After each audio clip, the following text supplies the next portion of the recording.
बिस्मिल्लाहिर्रहमानिर्रहीम। आज जो हमारा सबक है वो है पोस्ट फ्लाइट डाटा प्रोसेसिंग इन ई motion software. Post flight data की प्रोसेसिंग यानी जब फ्लाइट हमारी मिशन कंप्लीट हो गया, ड्रोन खैर खैरियत से नीचे लैंड कर गया, तो अभी हम क्या करते हैं, ड्रोन में दो डाटे होते हैं। एक डाटा उसका जो कैमरा है उसके अंदर जो कार्ड है, कार्ड के अंदर उसकी पिक्चर सेव होती है, एक वो हमें चाहिए होती है मुकम्मल फाइल। वो अपनी फाइल फोल्डर अलहदा बनाता है, उसका नाम होता है, ठीक है। एक हमें वो चाहिए।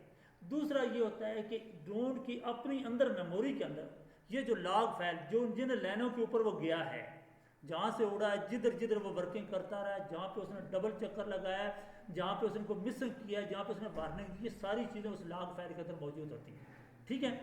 तो ये फाइल हमें, इसको लॉग फाइल बोलते हैं, लॉग फाइल, ठीक है। तो ये लॉग फाइल भी हमें चाहिए होती है। दो चीज़ें होगी, यानी ड्रोन से हमें दो चीज़ें मिली, एक लॉग फाइल मिल गई और दूसरी पिक्चर्स मिल गई, दो। तीसरी चीज़, अगर आप इस डाटे को और ज़्यादा एक्यूरेट करना चाहते हैं और आपने कहीं इसी एरिए में डीजीपीएस को data logging raw data logging के ऊपर लगाया हुआ है और इस ड्रोन के वर्किंग से पहले लगाया है और ड्रोन की वर्किंग ख़त्म होने के बाद तक वो चलता रहा है, यानी ड्रोन का पूरा टाइम उस मतलब डीजीपीएस की फाइल के अंदर मौजूद है और वो नेक्स्ट फॉर्मेट में आप उसको कॉपी कर लें, तो वो अगर आपके पास है तो ये जो लॉग फाइल है, लॉग फाइल ये आप उस वो जो लाइनक्स फाइल है उसके साथ इसको प्रोसेस करके एक्यूरेट कर सकते हैं। यानी लाइनक्स फाइल एक पॉइंट के ऊपर अगर 2 3 4 घंटे जीपीएस चलता है तो वो बहुत एक्यूरेट हो जाती है ना, हज़ारों उसने रीडिंग ली और उनका मीन निकाल लिया। तो जितनी एक्यूरेसी उसकी है उतनी ही एक्यूरेसी आपकी लॉग फाइल के अंदर मौजूद एक एक पिक्चर का जो पॉइंट है, यानी जो कोऑर्डिनेट है, उन सब की वही होगी, ठीक है। अगर लाइनक्स फाइल आपके पास है तो आप उसको कर सकते हैं। वैसे जब आप डाटा लेते हैं तो ये 3 4 5 मीटर एक्यूरेसी में होता है, लेकिन जब आप उसको लाइनक्स फाइल के साथ प्रोसेस करते हैं तो ये 3 4 सेंटियों में आ जाता है। हर तस्वीर की जो एक्यूरेसी हो जाएगी, हर पिक्चर की, बल्कि जो उसका डाटा आगे प्रोसेस होगा, पॉइंट बनेंगे, उनकी भी एक्यूरेसी सेंटियों में हो जाएगी, 2 से 3 4 सेंटी हो सकती हैं, ठीक हो गया। तो ये चीज़ें हमें चाहिए। कल हमने जो फ्लैट की उसका हमने डाटा ले लिया, वो डाटा हमारे पास मौजूद है, ये लॉग फाइल है, ये लॉग फाइल है ई और ये लॉग फाइल की जो एक्सटेंशन है BB3 है और इसके अगर नंबर देखें तो 121 है, तो आपकी जो पिक्चर फाइल हो उसका भी नंबर 121 ही होगा, ठीक है, होना चाहिए। तो ये मतलब वो जो उसने ड्रोन ने पिक्चरें ली ये हमारे पास मौजूद है, हमारे पास लॉग फाइल भी है और पिक्चर भी है। तो जब दोनों चीज़ें हैं तो हम इसको पहले ई मोशन के अंदर पोस्ट प्रोसेस करेंगे, ठीक है। तो इसके लिए आपने क्या किया, ई मोशन को ओपन किया। अभी जब ई मोशन आपने ओपन कर लिया तो इसके अंदर अभी देखिए हमने कोई प्रोजेक्ट की तरफ नहीं जाना, ना कोई प्रोजेक्ट बना, हम सिर्फ इसकी पोस्ट फ्लाइट, ये जो पोस्ट फ्लाइट की टैब है इसको क्लिक करेंगे। पोस्ट फ्लाइट की टैब को क्लिक किया, पहले जो वर्किंग थी वो वेलकम स्क्रीन में थी, यहाँ ऐसे ही ना। आज की जो वर्किंग है वो पोस्ट फ्लाइट टैब के अंदर है, शॉर्ट सी है, छोटी सी है, आपने ज़हन रखना है तो इंशाल्लाह अगले 5 7 मिनट में हमारी काम कंप्लीट हो जाएगा।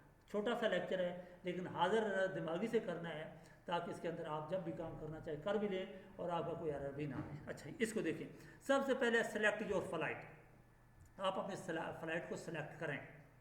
अच्छा, इसमें क्या है, do you use this computer to fly, कि ये जो लैपटॉप है ये आपने फ्लाइट के दौरान ये इस्तेमाल किया था या नहीं, क्योंकि हमने ये नहीं इस्तेमाल किया था ना। अगर किया है तो आपने यस करना है, नहीं किया तो आपने यहाँ पे नो कर देना होगा, ठीक है। जैसे ही नो किया नीचे स्क्रीन आपकी चेंज होगी, ठीक हो गया। अगर किया तो आप यस रखें, वो फिर डेट वगैरह और वो चीज़ें उसके अंदर खुद बहुत आ जाती हैं। अभी यहाँ पे हमने क्रिएट प्रोजेक्ट करना है, क्रिएट प्रोजेक्ट करना है। प्रोजेक्ट नेम जो भी हमारा ट्रेनिंग का है, बिल फर्ज हम टोपो सर्वे ट्रेनिंग। ठीक है जी, ये है प्रोजेक्ट। और ये प्रोजेक्ट हमने कहाँ पे सेव करना है, वहाँ पे आप जाएं। इसी को मैं कॉपी भी कर लेता हूँ सी, और ब्रूज करके हैं जहाँ रखना चाहते हैं, डेस्कटॉप के अंदर या जहाँ भी हैं। ये हमारा, इधर मैं एक नया फोल्डर बना लेता हूँ मैं। ठीक है जी, इस फोल्डर के अंदर मैं रखना चाहता हूँ, तो इसको क्लिक किया और मतलब जी, और ये किया, और हमने क्या किया, प्रोजेक्ट का नाम और उसको फोल्डर दे दिया। फोल्डर देने के बाद मैंने नेक्स्ट कर देना। इसमें ये कार्रवाई है सिर्फ सेलेक्ट योर फ्लाइट, यस या नो करना है, और क्रिएट प्रोजेक्ट फोल्डर, यानी नाम दे देंगे और फोल्डर बना देंगे। अभी जो फोल्डर बनाया उसके अंदर टोपो सर्वे ट्रेनिंग के नाम से ये अपनी कार्रवाई करेगा। ठीक है, ये जैसे आम सॉफ्टवेयर के अंदर आप अपनी सारी कार्रवाई करते हैं। नेक्स्ट यहाँ पे आए, ऊपर देखें बड़ा साफ लफ्जों में लिखा हुआ है लॉग। ऊपर है where should emotion look for the flight log, है लोकेट फ्लाइट लॉग, यानी लॉग की फाइल, ड्रोन की जो लॉग फाइल है वो यहाँ आपने देनी है। ठीक है, अच्छा आप इसको ब्रूज करें, हैं कहाँ पड़ी है जनाब मेरी फाइल, मैं डेस्कटॉप के ऊपर ये 10 सेंटीमीटर और ये लॉग फाइल, मैंने इसको क्लिक किया है और मैंने इसको ओपन कर दिया। तो जैसे ही ओपन किया, अभी मैं नेक्स्ट करूँगा तो ये देखिए ये क्या करता है।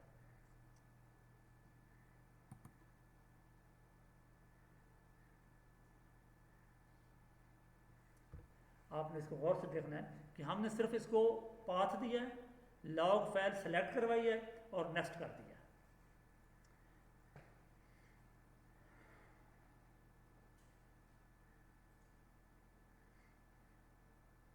ये अभी ये देखें कि जिस एरिया के अंदर जैसे जैसे इसने फ्लाइट ली वो सारी लॉग फाइल इसने इधर कर दी। ये है कि जैसे जैसे गया, एक दफ़ा गया वापस आ गया, फिर दोबारा भेजा, उसने कुछ वर्किंग की हैं, फिर हमने रीस्टार्ट पे दोबारा मिशन किया, तो जितनी भी मतलब वहाँ पे लेने लगी वो उसने यहाँ पे शो कर दी। ठीक हो गया, ये इसकी ये लॉग फाइल होती है। उसके बाद क्या करते हैं, इधर इस तरह देखें ऊपर लिखा हो RTK PPK। अगर हमारे पास रनएक्स फाइल है तो ये वो जगह है जहाँ पे हम इसको रनएक्स फाइल देंगे। ठीक है, उसमें क्या करते हैं, स्टैंड अलोन की जगह पे हम इसको PPK पे करते हैं। जैसे PPK पे करते हैं ये पूछता है, ये देखें ना आगे ये रनएक्स फाइल का नाम आ गया, तो इस जगह पे ब्रूज करके हमने रनएक्स फाइल इसको ब्रूज करनी है। ठीक है, इस जगह के ऊपर ऐसे, तो हमने जिधर रनएक्स, चूँकि हमारे पास रनएक्स फाइल नहीं है, लेकिन तरीक़ेकार किया है कि आप यहाँ से PPK करें, इसको रनएक्स फाइल करेंगे, जैसे ही करेंगे तो ये इधर रनएक्स फाइलें आ जाएंगी, और इस जगह के ऊपर यहाँ नीचे उसके जो मीन कोऑर्डिनेट है वो आ जाएंगे। ठीक है, और आपने क्या करना है, इसको नेक्स्ट करेंगे तो ये इस लॉग फाइल को उस रनएक्स फाइल के साथ प्रोसेस करके एक्यूरेसी खुद बहुत अचीव कर देगा। इतनी काम। हाँ, अगर ये है कि कोई आपके पास बेंचमार्क है, मेरी बात ये समझनी है, उस एरिया में बेंचमार्क है पहले का बना हुआ, तो उसके कोऑर्डिनेट अपने पहले से हैं, आपने उसके ऊपर बेस लगाई थी DGPS बेस, तो DGPS ने जो कोऑर्डिनेट बनाया वो थोड़े से और होंगे, कंट्रोल के एक्चुअल और होंगे। आप चाहते हैं कि नहीं जी मेरे कंट्रोल पे जो सारा डाटा वो इस BM के हिसाब से हो, बेस एक्यूरेसी बेस के हिसाब से हो, लेकिन डाटा सारा इसके हिसाब से BM के हिसाब से बने। तो यहाँ पे आपको है इजाज़त कि आप इस जगह के ऊपर जब वो अपने कोऑर्डिनेट दिखाएगा, बेस के रनएक्स फाइल जब अपने कोऑर्डिनेट दिखाएगी, तो आप यहाँ उनको ख़त्म करके जो BM के कोऑर्डिनेट है वो यहाँ लिख दें, हैं? हाँ, अगर अब वो आप लिख देंगे हैं तो फिर आपका डाटा ठीक BM के साथ मैच भी कर जाएगा। अच्छा, क्लियर हो गया कि रनएक्स फाइल दें तो यहाँ पे उसके अपने कोऑर्डिनेट आते हैं। अगर आपके पास अपने कोऑर्डिनेट उस पॉइंट के हैं और उसके हिसाब से करना चाहते हैं पूरा डाटा, यानी ड्रोन का डाटा भी एक्यूरेसी GPS के हिसाब से हो, और डाटा आपके उसके जो BM के हिसाब से, तो यहाँ पे आप BM के कोऑर्डिनेट दे दें तो उसके हिसाब से सारा डाटा खुद ब खुद ये एडजस्ट कर दें। क्लियर हो गया? क्योंकि अभी हमारे पास रेनेक्स फाइल नहीं है, हम यहाँ से इसको फिर स्टैंड अलोन पे करेंगे और हम नेक्स्ट कर जाएंगे आगे। ठीक है, हम आगे चलते हैं। जैसे ही नेक्स्ट किया तो ये पिक्चर मांगेगा, इंपोर्ट इमेज एंड वीडियोस, कि आपकी पिक्चर्स और इमेज वीडियो कितना है। हम इसको यहाँ से करते हैं फ्रॉम सेलेक्ट फोल्डर, हम फोल्डर सेलेक्ट करेंगे तो फोल्डर भी हमारा पिक्चर वाला इसी में पड़ा है ये। ठीक है, और इसको हमने किया और नेक्स्ट कर दिया तो ये पिक्चरें भी इसके ऊपर, ये देखें ऊपर निशान बन गए, लॉग फाइल के ऊपर निशान बन गए खुद ब खुद कि इस जगह की ये पिक्चर थी। पिक्चर खुद ही जो मतलब है कि ऑलरेडी वो कोऑर्डिनेट उसके अंदर मौजूद होते हैं, जियो रेफरेंस होती हैं ये पिक्चर सारी।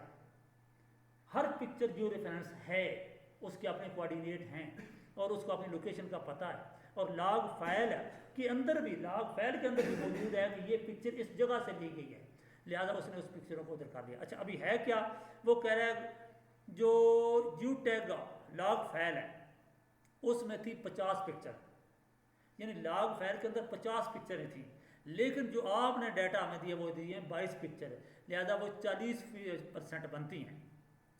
वो हमें बता रहा है कि आपने जो लॉग फाइल है उसमें 50 पिक्चरें हैं, आपने जो मुझे दी हैं वो 22 है।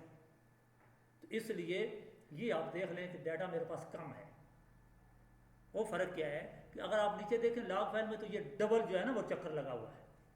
ठीक है, तो हम जो सिंगल एक चक्कर की पिक्चरें हैं वो सिर्फ ये ली हैं, वो ठीक कह रहे हैं क्योंकि डबल चक्कर की लॉग फाइल है तो उसमें उसकी 50 है, हम जो दे रहे हैं वो 22 है। ठीक है, लेकिन आपकी जब लॉग फाइल एक होगी और तो यहाँ पे 100% होनी चाहिए, जितनी लॉग फाइल की उतनी पिक्चर होती हैं बिल्कुल, और वो 100% हो जाता है। ठीक है, अभी हम इसको फिर नेक्स्ट कर देंगे बस। अच्छा, जब नेक्स्ट किया तो इसने कहा सेलेक्ट आउटपुट ऑप्शन, कि अभी ये पूछ रहा है कि आपने जो कार्रवाई करनी थी वो कर दी, अभी आपको चाहिए क्या मुझसे। हम इसको कहते हैं जी right geo tag in image file, कि इमेज फाइल के अंदर ये कर दे।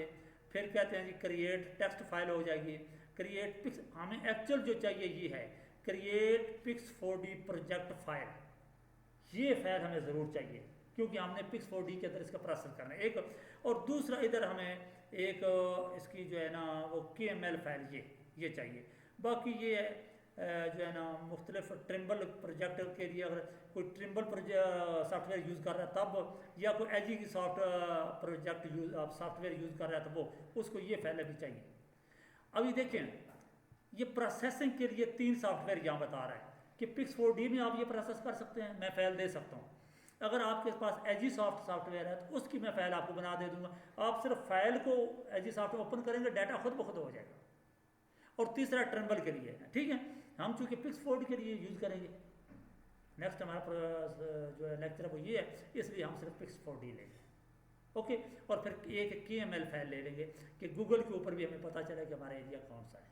ओके, हम इसको नेक्स्ट करेंगे, जैसे ही नेक्स्ट करेंगे ये हमें आउटपुट दे देगा।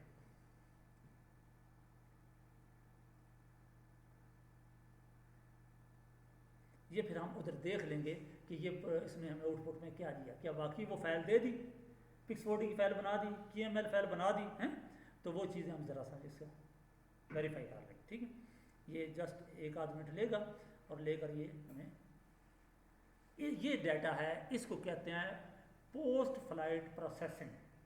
पोस्ट फ्लाइट प्रोसेसिंग यानी फ्लाइट के बाद डाटे की प्रोसेस, ये इसने कंप्लीट कर दिया और नीचे फिनिश लिखा हुआ आ गया। तो जैसे ही फिनिश किया है ये प्रोजेक्ट, इसकी वर्किंग ख़त्म होगी। नेक्स्ट अगर आपके पास और कोई डाटा और कोई ब्लॉक है तो जितने ब्लॉक, जितनी फ्लाइटें आपने फील्ड में की होंगी, हर एक की इस तरह आप पहले उसकी पोस्ट फ्लाइट प्रोसेसिंग करेंगे। ठीक है, तो ये हर फ्लाइट का डाटा अलग-अलग होगा, हर फ्लाइट की बेसिक जो है प्रोसेसिंग अलग-अलग होगी, पिक्स 4D में भी अलग-अलग होगी। हाँ, पिक्स 4D में आप इनिशियल प्रोसेस अगर कर लेते हैं, आपने 2, 4, 6, 8, 10, 20 फ्लैटें की हैं एक एरिया की, एरिया बड़ा है, तो आपको हर एक की इनिशियल प्रोसेस अलग-अलग करनी पड़ेगी। जब इनिशियल हो जाएं तो फिर 20 के 20 प्रोजेक्ट आप इकट्ठे मर्ज कर सकते हैं पिक्स 4D के अंदर। और वो फिर इकट्ठे करेंगे तो वो सारा डाटा आपका एक प्रोजेक्ट में बन जाएगा और इकट्ठा एक ही दफ़ा प्रोसेस होगा, उसमें नेक्स्ट जो प्रोसेसिंग हो जाएगी इकट्ठा होगी और आउटपुट भी आपको एक ही मिलेगी।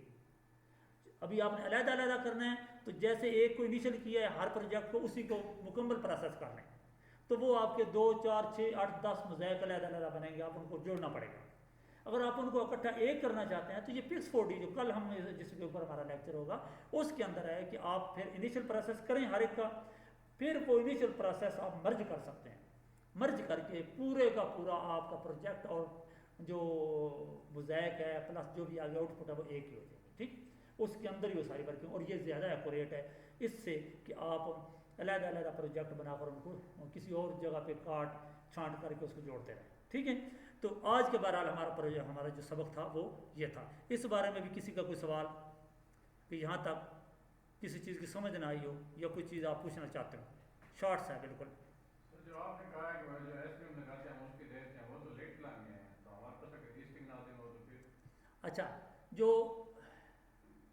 एसबीएम आपके पास देखें उसके कोऑर्डिनेट लेटी लांगी में हैं, लेटी लांगी भी आप एक आगे की है, इसमें आप देखेंगे तो ये डेसिमल डिग्री यूज़ करता है, यानी अगर आपके पास 25 डिग्री 30 मिनट हैं तो 25.5 यानी 2.5 डिग्री आपने 25.5 डिग्री 25.5 आगे जितने फिगर ये यूज़ करता है। तो उसके लिए जो पहला लेक्चर हमने दिया था उसके अंदर मुझे बड़ा वाज़े तौर पे बताया था कि आप गूगल अर्थ के अंदर भी ये ऑप्शन है, क्योंकि अभी और भी सॉफ्टवेयर है जिसमें ये सारी चीज़ होती हैं, लेकिन जो मैंने आपको बताई है मैं सिर्फ उसका बताऊंगा कि गूगल अर्थ आप खोलें, उसके अंदर आपके पास है लेटी लांगी, आपके पास है ईस्टर्न नॉर्थ, आपके पास जो भी फॉर्मेट है वो फॉर्मेट पहले सेलेक्ट करें, उसके अंदर एक पॉइंट लगाएं, प्लेस मार्क्स लगाएं, जब लगाएंगे और ऊपर आपने कोऑर्डिनेट दे दें, वो पॉइंट आपके कोऑर्डिनेट के हिसाब से लग जाएगा, लग गया। अभी दोबारा ऑप्शन में जाएं और आप अपना इस वाला जो ई मोशन में यूज़ होना है डेसिमल डिग्री वाला ऑप्शन ऑन करें। जब ऑन करेंगे तो जो आपका पहला पॉइंट लगा हुआ है उसकी प्रॉपर्टी दोबारा खोलें तो देखेंगे कि उसके कोऑर्डिनेट खुद बहुत चेंज होकर उधर वो डेसिमल डिग्री में दिखा रहा है, तो जब दिखा रहा है आप दोबारा नोट कर लें। बस ये कोऑर्डिनेट कन्वर्ट करने का भी एक तरीका है कि जो आपके पास हैं उसके हिसाब से पहले गूगल को सेट करें और अपना पॉइंट उसमें लगा लें, उसके बाद गूगल को अपने रिक्वायर्ड जिसको अकॉर्डिंग आपको चाहिए उसमें करें, तो वही जो पॉइंट आपका लगा वो खुद चेंज हो चुका है, सिर्फ उसकी प्रॉपर्टी ओपन करेंगे राइट क्लिक करके तो उसके अंदर वो कोऑर्डिनेट नज़र आ रहे हैं, आप सिर्फ नोट कर लेंगे। क्लियर होगा सवाल? और किसी का कोई सवाल? सवाल नहीं है? ठीक है जी, हम ये लेक्चर बंद करते हैं।